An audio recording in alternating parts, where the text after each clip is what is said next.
É natural nos sentirmos muitas das vezes cansados, esgotados, desanimados, até frustrados, porque o ser humano chega nesse ponto, queridos. Tantas atividades que levam o homem ao esgotamento físico, emocional e espiritual. Seria possível por vários fatores. Uma delas é o acúmulo de trabalho, o acúmulo de emoções, o acúmulo de sentimentos, que possivelmente nunca termina e a pessoa jamais consegue se desvencilhar. Cansado do casamento, sempre lutando para uma mudança, mas nunca acontece essa mudança. Cansado da família, luta pela união e os integrantes não se esforçam. Cansado do ministério, começou bem e por algum motivo pensa em desistir. Cansado da igreja, se tornou religioso e cumpre as suas regras, nada muda. Cansado do serviço da empresa, nunca vê sua renda aumentar. Cansado de tantas promessas na vida política e sempre a mesma coisa. Cansado de ver o time perder, muda de técnico, muda de jogador e o time nunca ganha. Cansado de lutar, tentar, esforçar e os resultados nunca acontecem. Cansado de sempre fazer o que pedem e nunca há um reconhecimento. Cansado de amenizar a situação, porém nada muda. Será que na Bíblia temos exemplos de pessoas que já se sentiram assim, como você um dia se sentiu ou está se sentindo assim? E o que é esgotamento? A pessoa está cansada porque é de um esgotamento, desmotivação, uma exaustão. E sim, claro, de exaustão é quando nos sentimos cansados o tempo todo. Essa exaustão pode ser física, mental ou emocional. É a sensação de não ter energia e estar gasto. Falta de motivação, quando não sentimos qualquer curiosidade, vontade ou entusiasmo por aquilo que fazemos. Falta de motivação impede que acordemos de manhã com disposição e durmamos mais tarde com a consciência tranquila. Nesse meio tempo ainda ficamos estagnados demais para agir. Frustração e cinismo, atitude ou caráter de pessoa que revela descaso pelas convenções sociais. A experiência de estar iludido ou de negligenciar ações. Assim nos sentimos mais pessimistas do que de costume. Percebemos uma certa decadência emocional ao longo do tempo. Frustração, cinismo e outras emoções negativas que são mais suscetíveis de surgir quando estamos esgotados. Problemas cognitivos, estresse crônico, esgotamento interfere na capacidade de manter o foco. Falhas na memória de curto e longo prazo. Como mecanismo de proteção, o cérebro entra e blackout ao passarmos por experiências traumáticas e muito estressantes.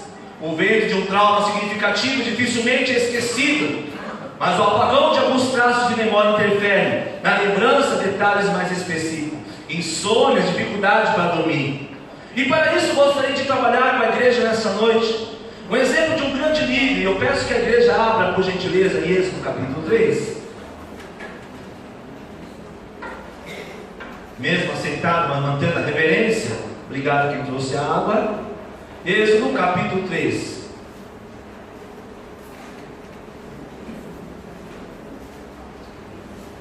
Você que gosta de anotar as mensagens, eu sugiro que você anote alguns pontos que estarei explanando nessa noite. Apacentava, versículo 1, Moisés, o rebanho de Jetro, seu sogro, sacerdote de Midian. E levando o rebanho para o lado ocidental, o deserto chegou ao monte de Deus, o Horebe. Apareceu-lhe o anjo do Senhor numa chama de fogo, no meio de uma sarça. Moisés olhou, e eis que a sarça ardia no fogo, e a sarça não se consumia. Então disse consigo mesmo: irei para lá e verei essa grande maravilha, porque a sarça não se queima.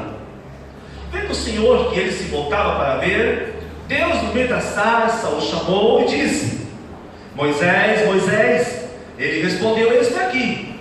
Deus continuou: não te chegues para cá, tira a sandália dos pés, porque o lugar em que estás é terra santa. Disse mais: eu sou o Deus de teu pai, o Deus de Abraão, o Deus de Isaac e o Deus de Jacó. Moisés escondeu seu rosto, porque temeu olhar para Deus. Disse ainda o Senhor: Certamente vi a aflição do meu povo que está no Egito, e ouvi o seu clamor por causa dos seus exaustores. Conheço-lhe o sofrimento. Por isso desci a fim de livrá-los das mãos dos egípcios, e para fazê-los subir da terra a uma terra boa e ampla, terra que mana leite e mel, o lugar do cananeu, do Eteu, do Amorreu, do Ferizeu, do Heveu e do Jebuseu. Pois o clamor dos filhos de Israel chegou até mim, e também vejo a opressão que os egípcios os têm oprimido. Vem agora, eu te enviarei a Faraó, para que tires o meu povo, os filhos de Israel, do Egito. Então disse Moisés a Deus: quem sou eu para ir a Faraó e tirar o Egito, os filhos de Israel? Deus lhe respondeu: eu serei contigo, e esse será o sinal que eu te enviei, depois de haver tirado o povo do Egito. Servireis a Deus neste monte. Até aqui somente. Feche seus olhos, por favor. Pai, esta tua palavra fala aos nossos corações. Te louvamos com a dança, te louvamos com os louvores, com a apresentação, e agora vamos ouvir a tua palavra. Senhor Deus, que neste momento, pela tua infinita misericórdia, graça e amor, eu seja um porta-voz do Senhor para a tua igreja. Dá-nos o espírito do entendimento, do discernimento e da sabedoria. Abrimos nosso coração, Senhor, e as nossas mentes sejam sensíveis e possam compreender a tua palavra. Pai, coloca uma redoma sobre esta igreja, que a nave desta igreja seja tomada pela tua presença, Senhor. Desde já te louvo e te agradeço, em nome de Jesus. E quem concorda, diga amém. Muito bem. E para isso, eu gostaria de usar o exemplo de Moisés. Segundo o relato da filha de Faraó, a filha de Faraó adotou esse menino já grande, entregue pela mão de uma hebreia. E essa filha de Faraó chamou de Moisés, Êxodo 2:10. E quando o menino já era grande, ele trouxe a filha de Faraó e a qual o adotou, e chamou Moisés, e chamou-lhe Moisés, disse: porque das águas ele tenho tirado. Alguns historiadores queridos acreditam que Moisés passou entre os egípcios, serviu para que ele aprendesse o conceito do monoteísmo criado por Faraó, Akhenaton, por volta de 1352. Só algumas informações teológicas. Moisés foi adotado pela filha de Faraó após 40 anos, depois de ter matado ali o egípcio. Ele vai para o deserto, porque ele ia ser penalizado pela morte, numa região montanhosa de Midian, situada a leste do Golfo de Acaba. Lá passou casando com Zípora, que teve seus 2 filhos, Gerson e Eliezer. 40 anos depois, ele então lá no monte depara com a sarça ardente que queimava, e nós acabamos de ver essa história, de ler essa história. Ele conduziu o povo de Israel até os limites de Canaã, até a terra prometida a Abraão. Passou pela perseguição do Faraó, passou pelo povo do Mar Vermelho, a impaciência do povo que ele esteve no Monte Sinai, recebeu o próprio Deus das tábuas do mandamento. As tábuas eram guardadas na arca do concerto. Enfim, acompanhou o povo no deserto por 40 anos. Mas por que eu quero chamar a atenção dos irmãos em relação a Moisés?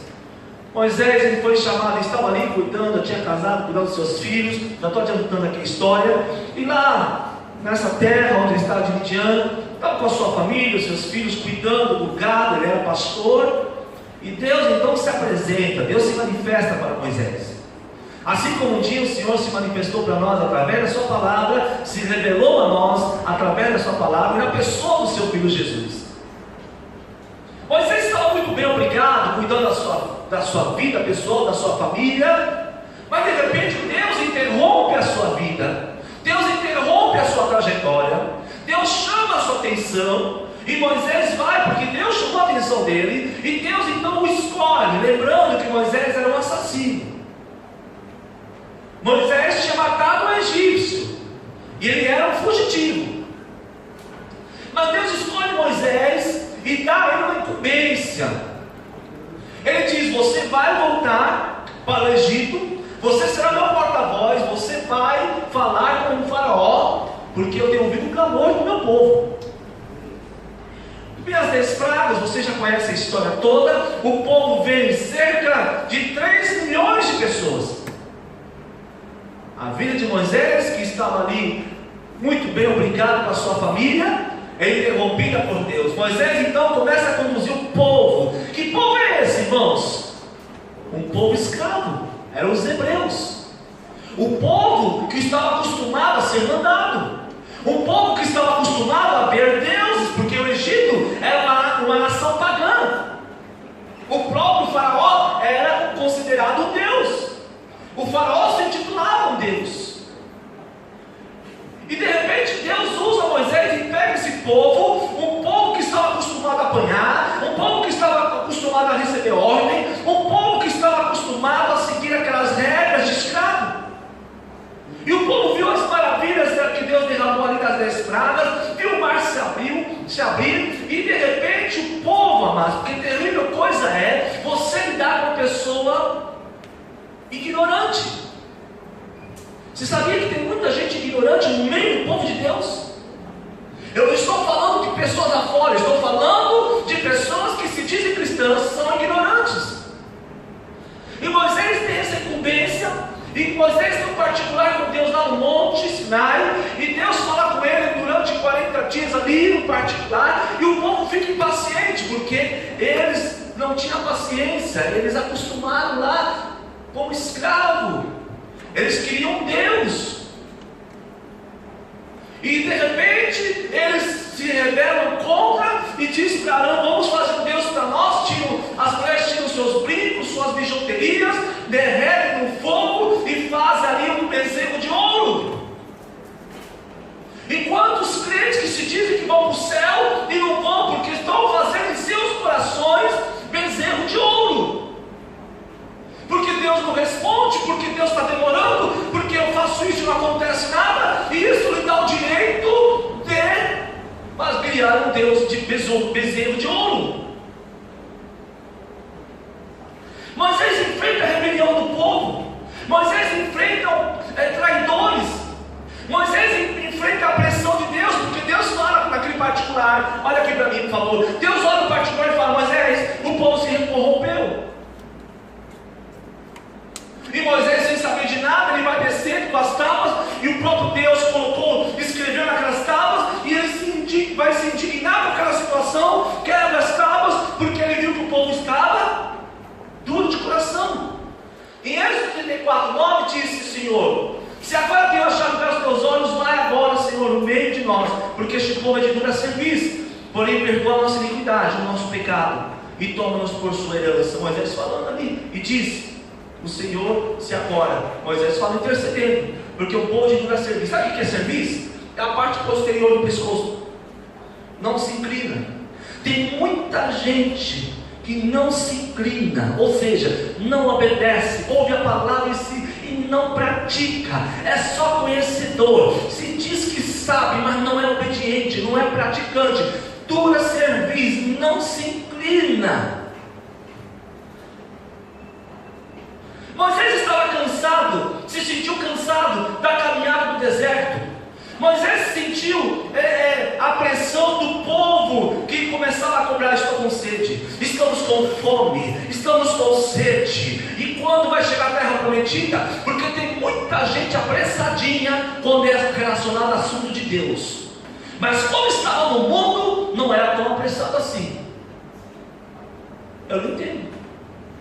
Moisés estava ouvindo o povo reclamar de tudo, um povo difícil, um povo com a mentalidade ignorante, um povo com comportamento rebelde, um povo impaciente, e Moisés tem que conduzir aquele povo, e a ingratidão do povo para com Deus, e Deus também chega em Moisés e fala para Moisés: Moisés, eu vou destruir esse povo. E Moisés então começa a se esgotar numa pressão do povo, e eu estou dizendo de uma pessoa, estou dizendo de 3 milhões de pessoas. Moisés estava numa situação difícil, tinha que realizar o desejo de Deus, mas também tinha que resolver a situação do povo. A primeira coisa que eu percebo é que Moisés sofreu pressão na tarefa que recebeu de Deus. Tem gente que não entende, mas quando Deus te chama, não vai ter pressão. Por isso tem gente que não pode ter cargo na igreja, porque não aguenta a pressão, não aguenta a cobrança. É bocuda, reclama de tudo. Por isso que Deus não pode confiar cargos maiores, e fica com inveja de quem tem, de quem se destaca.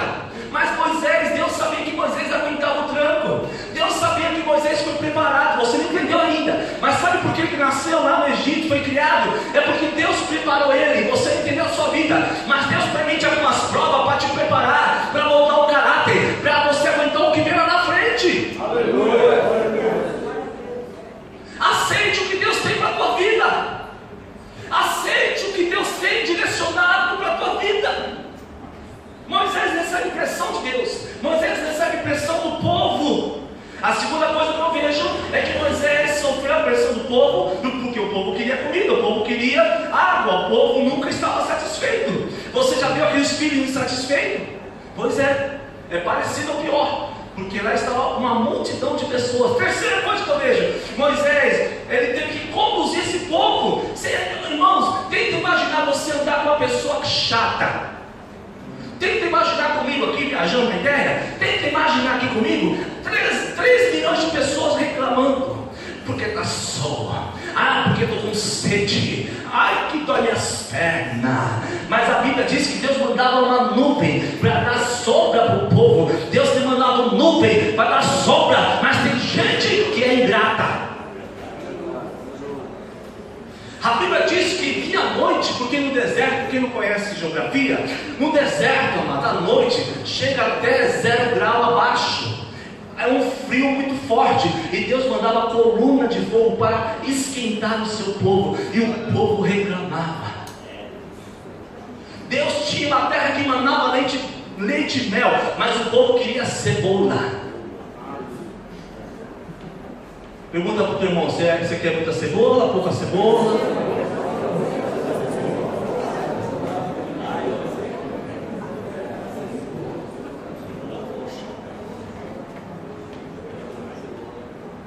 Quanto maior o esgotamento espiritual, menor a qualidade do ministério.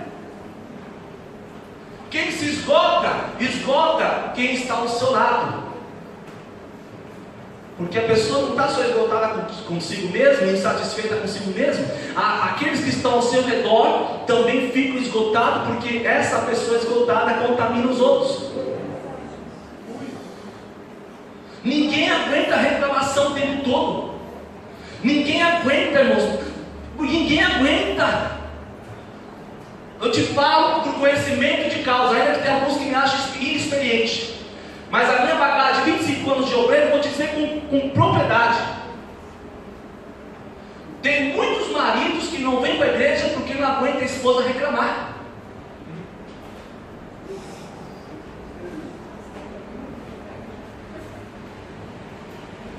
Se serviu, pega aí.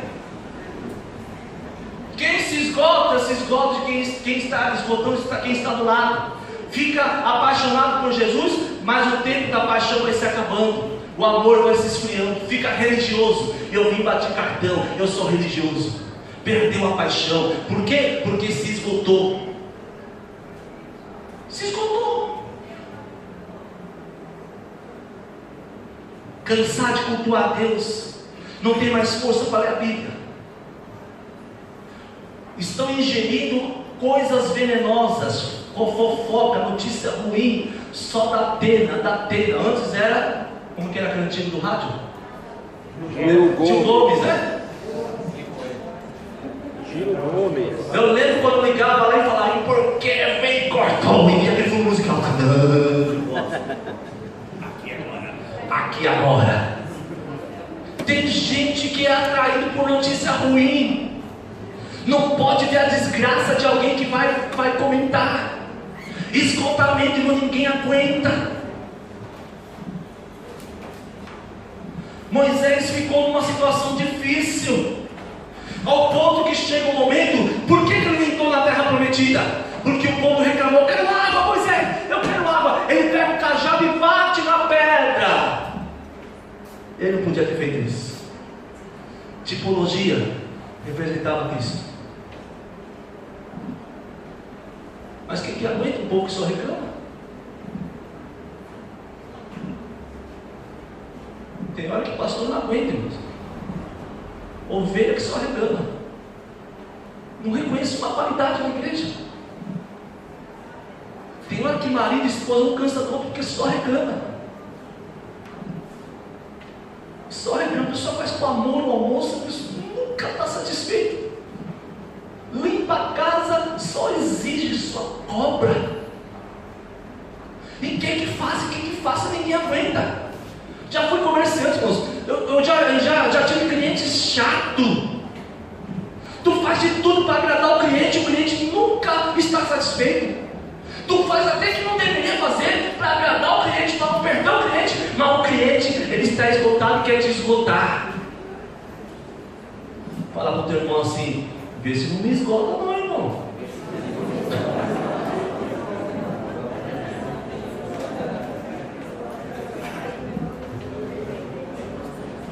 Tem gente que não conta uma bênção, só te procura para passar uma notícia ruim.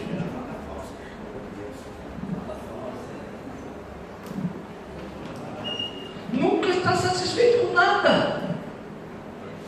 Agora tem uma solução para isso. Eu tenho aqui pelo menos uns 15 minutos para terminar, para nós louvarmos o Senhor e ministrar a oferta e apertar a bênção. Que uma das coisas que a igreja aqui tem me cobrado é pontualidade, né? E eu tenho que honrar. Eu tenho dificuldade, irmão, agora vou abrir aqui em parênteses. Eu tenho dificuldade em pedir para Deus avivamento. Ainda insisto. Porque se você estudar avivamento, como eu estudo avivamento há 25 anos, os cultos que recebem avivamento, o culto menor é 5 horas. Alguns estudiosos afirmam que Paulo pregava em 12 horas. Ninguém aguenta ouvir Paulo aqui, porque 2 horas de culto já cansa. Na África, que tem um avivamento, como eu acompanho as histórias e as notícias, os irmãos saem quilômetros a pé, porque são aldeias distantes. Os cultos no mínimo duram 8 horas lá. E os vídeos que nós recebemos, irmãos, são vídeos, eles descalços, porque são bem simples, pobrezinhos, e eles batendo o pé, dançando, bailando na presença de Deus. Aqui no Brasil, o povo tem preguiça de bater palma, não aguenta ficar um pouquinho em pé. Queremos avivamento para quê? Para só passar bateado? Não. O avivamento é para me dar força para continuar evangelizando lá fora. Em Mateus 11:28, o Senhor Jesus foi pregar para a cidade de Corazim, Betsaida e Cafarnaum. E essas cidades não receberam Jesus. Mas lá no final, um pouquinho mais adiante, no mesmo capítulo, ele faz um convite: vinde a mim todos que estáis cansados e oprimidos, e eu vos tomai sobre vós o meu jugo, aprendei de mim que sou manso e humilde de coração, e encontrarei descanso para as vossas, porque o meu jugo é suave e o meu fardo é leve. Eu não sei, irmãos, essa palavra aqui está somente para quem está presente. Não adianta pensar em A e B. É para você que vê. É para nós que estamos aqui hoje. Tem gente que está cansado de estudar. Tem gente que está cansado de vir para a igreja. Tem gente que está cansado de orar e não ver resposta. Tem gente que está cansado de ouvir profecia e nada acontece. Tem gente que está cansado até do casamento. Tem gente que está cansada de si mesmo, que olha para o espelho e fala: não te aguento mais, cara. Eu não sei que tipo de cansaço você está, mas a questão não é só o teu cansaço, a questão é que nós podemos prejudicar quem está ao nosso lado. Pelo menos eu não desejo isso para aqueles que moram comigo. O meu prazer é que se eu ficar 1 ou 2 dias fora de casa, que a minha família sinta a minha falta. Se o pastor ficar uns dias fora da igreja e ninguém sentir a minha falta, a coisa está ruim. Porque tem gente que falta na igreja e parece que nunca existiu na igreja. Antissocial, não cumprimenta, não fala com você, não te dá bom dia, não te dá boa tarde. Você nem percebe. Incomunicável. E Jesus faz um convite: vinde a mim, um convite, todos que estáis cansados e oprimidos, e eu vos. São pessoas que estão esgotadas. A única forma de sair desse esgotamento é aceitar esse convite. Tomai sobre vós o meu jugo, aprendei de mim, que sou manso e humilde de coração, e encontrarei descanso para vossas almas. Tu recebe pressão do teu patrão, e você quer saber? Pastor recebe pressão da liderança. Pastor hoje tem que produzir. Pastor hoje que não tem faculdade, na Wesleyana dificilmente vai ser pastor. Por que, pastor? Mas não é igreja, amados, é igreja. Mas o mundo mudou. Se a pessoa não se preparar, dificilmente vai conseguir um emprego ou passar por um concurso público. Ela tem que estudar. Autodidata. Proatividade. Porque tem gente que só faz aquilo que você manda, acabou. Não faz nada mais. Quer fazer a diferença? Não quer perder o emprego? Faça algo a mais. Que nenhum patrão quer perder um bom funcionário. Um funcionário que dá produção para a empresa. Eu não quero perder nenhuma boa ovelha e nenhum bom obreiro. Porque uma ovelha que não quer se consertar, que não quer mudar, não quer entrar nos padrões, eu dou minha bênção, pode procurar outra igreja. Não está feliz? Aqui a gente ora, tem palavra, tem amor, tem carinho, tem homens de Deus, tem mulheres de Deus. Mas às vezes a gente não preenche os requisitos da pessoa, presbíteros. Eu não vim ser pastor de uma igreja santa, irmãos. Eu vim ser pastor de uma igreja que precisa ser curada. E o primeiro a receber cura todos os dias sou eu. E o médico dos médicos está aqui, que chama-se Jesus Cristo.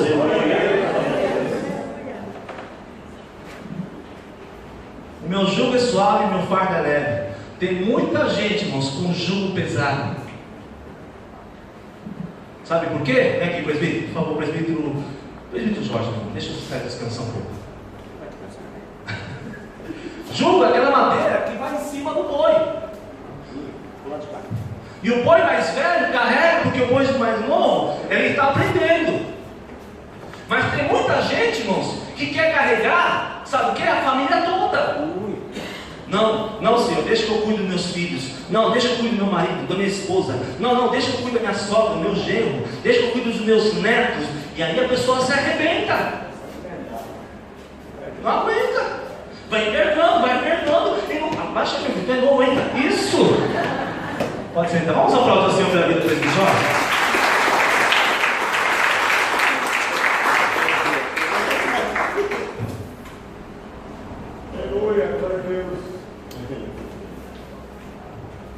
Não aguenta. Só cobrança.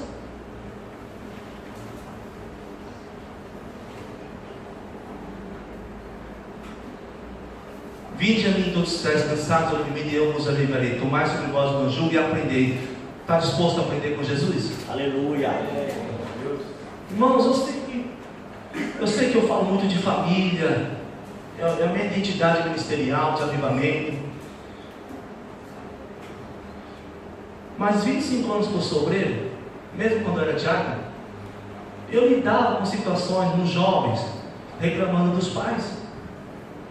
Se a pessoa não está bem no seu casamento, na sua família, não vai estar bem na igreja. E a Bíblia diz, se eu não cuido bem da minha casa, como é que eu vou cuidar das coisas do Senhor? Família é uma instituição criada por Deus. A igreja é uma família.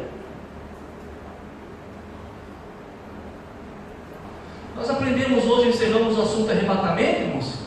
Todos vão estar diante do tribunal de Cristo. E eu vou prestar conta se eu fui um sacerdote do meu lar. Hoje, antes de vir para a igreja, o meu filho fez 7 anos agora. Acho que a primeira vez que deu um tapa nele não foi hoje. Mas eu desde pequenininho ensinando para ele, não pula no sofá, não pisa no sofá. Aí ele peguei no fraca. Na hora que ele pulou, eu disse, que papai foi você? Foi só uma na bunda dele, foi na bunda dele, pá! Na bunda, não pode bater aqui não, que aqui machuca. Mas na bunda o pulmão dele aconteceu. Eu dei uma dosagem certa. Se ele chorou porque ficou meio milímetro, eu não sei. Mas eu fiz ele sentir um pouquinho também. Porque se eu não fizer isso, irmãos, imagina quando eu for visitar a casa de vocês, levar ele vai ficar pulando no sofá de vocês. E quem vai passar com o carão? Eu ia dar-lhe. Já deixa para quem for na minha casa com um filho pequeno.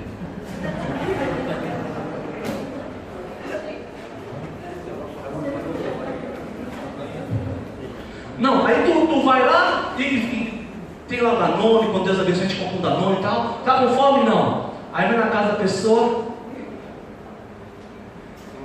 quer um Danone, quer alguma coisa. Aí a pessoa, tadinho. E você fica assim, mas eu acabei de sair de casa oferecido, o que está pedindo aqui? Eu sei que com vocês nunca aconteceu isso. Com Douglas nunca aconteceu isso. Por isso, não desanimados, embora exteriormente estejamos a desgastar-nos, interiormente estamos sendo renovados dia após dia. 2 Coríntios 4,16. A segunda solução para isso, já estou no encerramento, corri bastante a mensagem para nós podermos continuar a liturgia do culto. Abra por favor Ezequiel 36.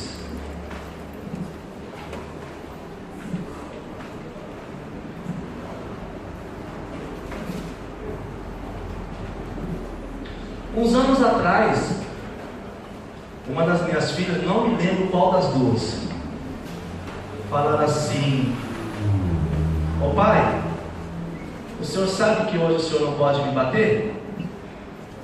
Eu falei assim: é filha? É. Eu falei: por quê?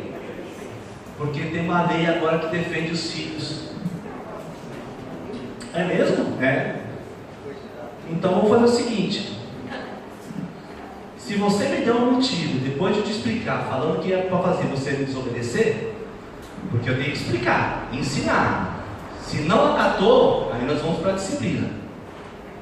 E se você me levar, depois que eu tiver todas essas regrinhas que me amparam para te corrigir, e eu tiver que te corrigir com uma surra, ainda que eu seja preso, mas estou debaixo do respaldo bíblico, porque a Bíblia diz: corrige o teu filho com vara, nem por isso morrerá.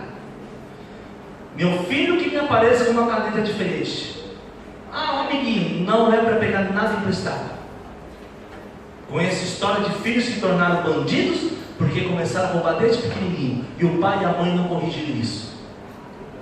Hoje em dia os pais dão celular para os filhos e tem acesso à internet. Você pega no Google, escreve lá a palavra sexo, aparece um monte de página de pornografia. Você recebe e-mail, vai abrir e-mail achando que é de boa fé, tem lá uma página maldosa. O celular, irmãos, é